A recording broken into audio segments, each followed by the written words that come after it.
Sinabi ni Propeta Muhammad sallallahu alaihi wasallam, "Ni'matani magbunun fihima kathirun minan nas, as-sihhatu wal farag."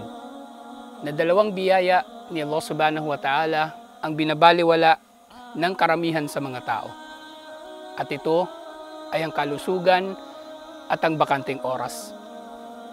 Dalawang biyaya ni Allah subhanahu wa ta'ala na hindi itinuturing na yaman na taglay ng marami sa mga tao. Dahil marami sa mga tao, ang inaakala lamang nila na mabibilang bilang yaman ay ang salapi lamang o kayamanan.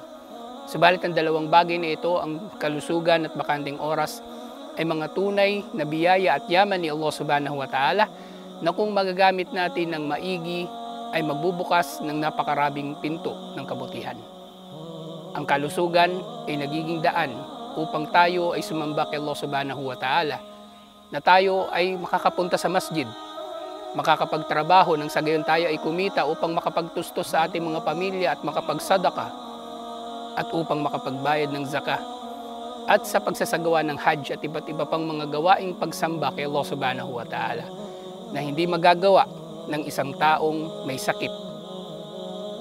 Ang bakating oras naman ay yaman at biyaya na mula kay Allah subhanahu wa ta'ala, na sa pamagitan nito tayo ay makagagawa ng mga gawaing pagsamba kay Allah subhanahu wa ta'ala na hindi natin magagawa kapag tayo ay abala na. Alalahanin natin ng pagsamba kay Allah subhanahu wa ta'ala ay nangangailangan ng iba yung pagiging taimtim o konsentrasyon na hindi natin magagawa halos kahit maglaan pa tayo ng bakanting oras dito kung tayo naman ay abala sa mga bagay-bagay katulad ng trabaho o negosyo na iniisip pa rin natin kahit sa mga oras o panahon na tayo ay sumasamba kay Allah subhanahu wa ta'ala, o kahit sa ating pagsasala ay sumasagi pa rin sa ating mga isipan. Kaya ang kalusugan at bakanting oras ay dapat na samantalahin ng tao.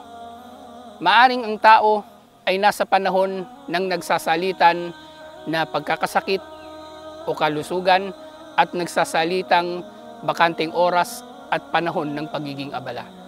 Kaya sa mga panahon na siya ay malusog, ay dapat na pagsumikapan niya ang lahat ng uri ng pagsamba na magagawa ng kanyang katawan. At gayon din sa kanyang bakanting oras, ay gagawin niya ang lahat ng uri ng pagsamba na maipagkakasya niya sa bakanting oras, gaano man ito limitado. Na sa kasamaang palad, ayon nga sa sinabi ni Propeta Muhammad sallallahu alaihi wasallam, ang karamihan sa mga tao ay nagbabaliwala sa dalawang biyaya na ito ni Allah subhanahu wa ta'ala. Sa papaanong paraan, ito ay sa pamagitan ng paglustay sa kalusugan at sa bakanting oras sa mga bagay-bagay na lumalabag sa kaisahan ni Allah subhanahu wa ta'ala at sa kanyang karapatan bilang Panginoon na dapat nating sundin at Diyos na dapat nating sambahin. May mga tao na sa kanilang bakanting oras na sa halip na sila ay gumagawa ng pagsamba, ito ay ginugugol nila sa mga bagay na maaring pinahihintulutan naman, subalit hindi nila nagagamit ang kanilang mga oras sa mas mahalagang mga bagay, katulad ng mga bagay na magbibigay sa kanila ng iba yung pakinabang at mas malaking gantimpala kung ginugol sana nila ang kanilang kalusugan at oras sa pagsamba kay Allah subhanahu wa ta'ala o pagdudulot ng pakinabang sa kanilang mga sarili at sa kanilang kapwa.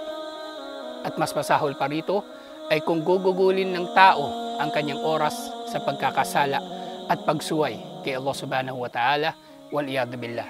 Kaya tama ang tinuran ni Propeta Muhammad sallallahu alaihi wasallam na ang karamihan sa mga tao ay bumabaliwala at walang pagpapahalaga sa kanilang kalusugan at bakanting oras.